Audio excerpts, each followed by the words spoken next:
Hi everyone on YouTube, it's me Wes, and thanks for joining me for another week of question and answers with Wes. Let's see what we have in store this week. Wes, have you found any advantage to having one leg? Like, is there something special you can do with your stump or prosthetic? Well, that's a great question. And thinking about it, I might not be able to do anything spectacular, but I think it's really cool because I have increased flexibility. And also, I can spin my leg around. Think. Next question.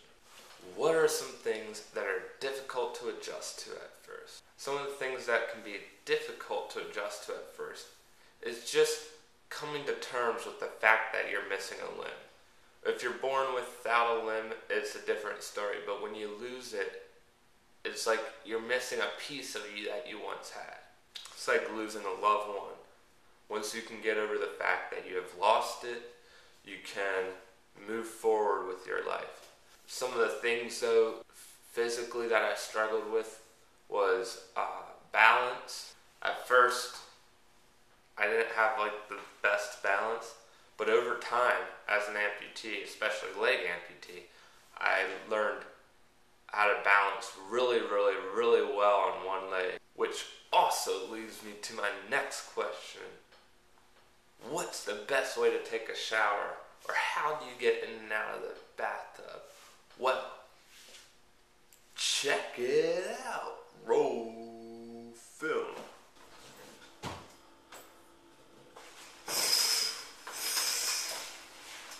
Or I can go like this. So I can sit down on here, or I can go like this, which I usually do this. How long did it take you to walk normally without a limp? To really not have a limp and look fairly normal walking, it took me a couple months, but I mean, after the first month, if no one looked down, they wouldn't notice I had a prosthetic. So someone asked me about my computerized knee, whether or not I started off with a computerized knee or whether I worked my way up to it. Well, I actually started off with the original Rio knee, which is like a big blue brick.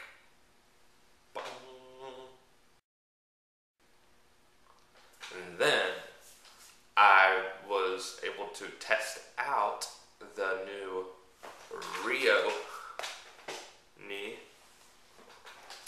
before anyone else could, and it was really cool to test out. And eventually, after the testing period, I was able to keep it. I do recommend getting either a Rio knee or a C-leg. Wes, can you drive with a clutch? No! Alright, so I can't drive with a clutch because I can't use my left leg like a normal person would driving a clutch. They actually made me go into the MVA, and they made me get a thing on my license that says automatic transmission only. So I cannot drive a clutch. And I never have and never will.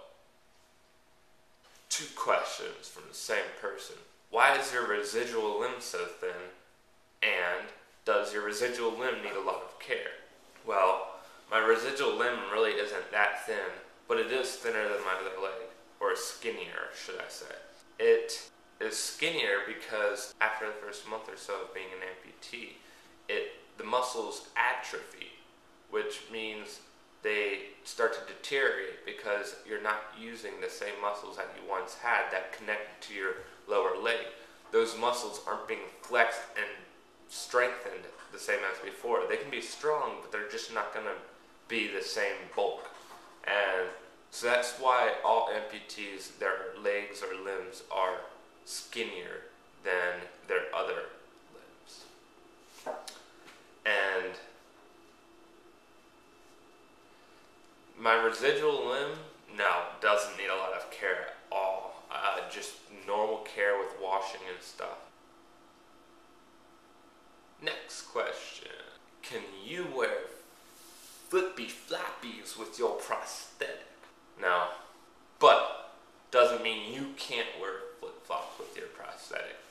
talk to your prosthetist if you really want to wear flip-flops and ask him about it.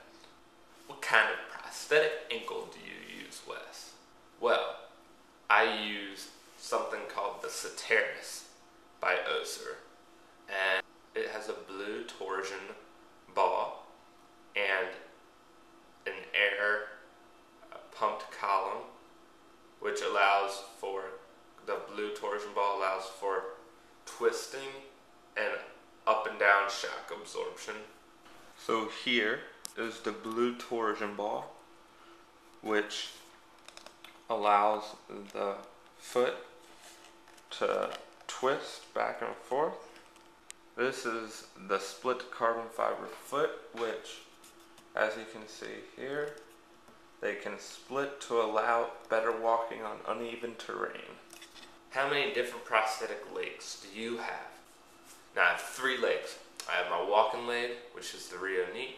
I have my running leg, which has the Total Knee 2100 with a Flex Run foot by Oser, and I have an XT9 skiing/extreme sport prosthesis. When I wear these different prosthetics, I do not change sockets. Each one has its own socket already with it, so I just take the whole leg off and put the next leg on.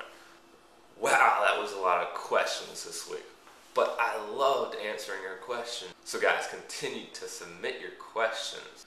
Don't forget to check out my blog in the description below, and you can follow me on Twitter at twitter.com/theamp4life with the number 4. And don't forget to subscribe above and comment and leave all your questions below so I can answer them next week in another question and answer episode with Wes. AMP4Life.